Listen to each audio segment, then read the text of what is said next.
Operation सिंदूर के बाद PM Modi की अध्यक्षता में केंद्रीय मंत्रिपरिषद की पहली बैठक। पीएम ने स्वदेशी हथियारों की ताकत पर दिया जोर। कहा, इस ऑपरेशन से हिंदू स्वदेशी हथियारों ने अपनी ताकत एवं क्षमता साबित की। पीएम मोदी ने मंत्रिपरिषद से ऊंचे लक्ष्य रखने और लक्ष्य को प्राप्त करने के लिए तेजी से काम करने को कहा। साथ ही मेक इन इंडिया हथियार को बताया सरकार की प्राथमिकता। मंत्रिपरिषद की बैठक में राष्ट्रीय सुरक्षा और जल नीति सहित तात्कालिक और दीर्घकालिक रणनीति एजेंडे की रूपरेखा तय की गई। सरकार की उपलब्धियों को जनता तक पहुंचाने पर भी हुई चर्चा। विश्व पर्यावरण दिवस के मौके पर आज पीएम मोदी भगवान महावीर वनस्थली पार्क में एक पेड़ मां के नाम पहल के तहत लगाएंगे बरगद का पौधा। 200 इलेक्ट्रिक बसों को भी दिखाएंगे हरी झंडी। शशि थरूर ने वॉशिंगटन से पाकिस्तान को दी चेतावनी। कहा, जब तक पाकिस्तान आतंकवाद की भाषा का इस्तेमाल करेगा, हम ताकत की भाषा का इस्तेमाल करेंगे। शशि थरूर ने राहुल गांधी के सरेंडर वाले बयान पर भी दिया जवाब। कहा, हमें किसी तीसरे पक्ष की जरूरत नहीं। हमने अमेरिका को बता दिया था, जैसे ही पाकिस्तान रुकेगा हम रुकने के लिए तैयार हैं। शशि थरूर ने वॉशिंगटन के प्रेस क्लब में कहा, पाकिस्तान ने गैर जिम्मेदाराना तरीके से नागरिक क्षेत्र पर हमला किया, जिसका हमें जवाब देना ही था। 88 घंटे में पाकिस्तानी डीएमओ ने युद्ध बंद करने की अपील की तो हमने इसे बंद कर दिया। शशि थरूर ने ऑपरेशन सिंदूर को एक शानदार नाम बताया। कहा, यह संयोग नहीं है कि सिंदूर का रंग लाल है, जो खून के रंग से दूर नहीं है। हिंदी में कहते हैं खून का बदला खून, और यहाँ सिंदूर का बदला खून था। शशि थरूर ने कहा, पहलगाम हमले में महिलाओं के माथे का सिंदूर मिटा दिया गया था और हम सिंदूर मिटाने की उसे भयावह घटना का बदला लेना चाहते थे। अमेरिका के वॉशिंगटन डीसी में कांग्रेस सांसद शशि थरूर के नेतृत्व में ऑल पार्टी डेलीगेशन और सदन की विदेश मामलों की समिति के साथ मीटिंग की। कई मुद्दों पर चर्चा हुई। विदेश मामलों की समिति के साथ मीटिंग के बाद बोले शशि थरूर। कहा, आतंकवादी हमलों की निंदा करने और भारत के आत्मरक्षा के अधिकार की रक्षा करने के दौरान समर्थन के लिए आभारी हैं।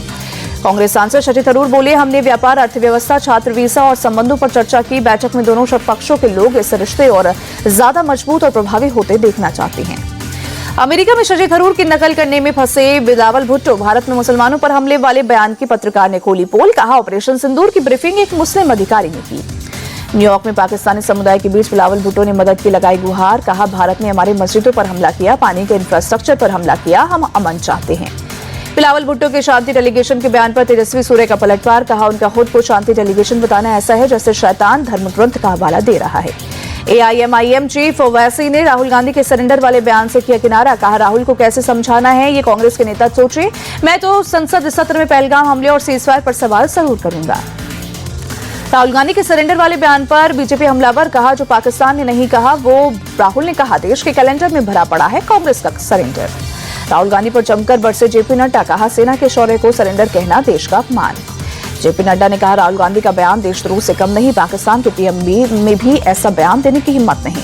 देश में 2 चरणों में होगी जातीय जनगणना। पहाड़ी इलाकों में अक्टूबर 2026 से शुरू होगा कास्ट सेंसस। मैदानी राज्यों में 1 मार्च 2027 से जनगणना। इसी महीने 16 जून को जातीय जनगणना की अधिसूचना होगी जारी। गृह मंत्रालय ने दी जानकारी।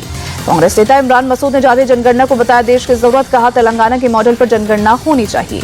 आरजेडी नेता तेजस्वी यादव ने जातीय जनगणना को लेकर बीजेपी पर साधा निशाना। कहा, बिहार चुनाव को देखते हुए इन लोगों ने घोषणा की है। हमारे दबाव और पुरानी मांग को लेकर इन्होंने इसे कैबिनेट से पास कराया है।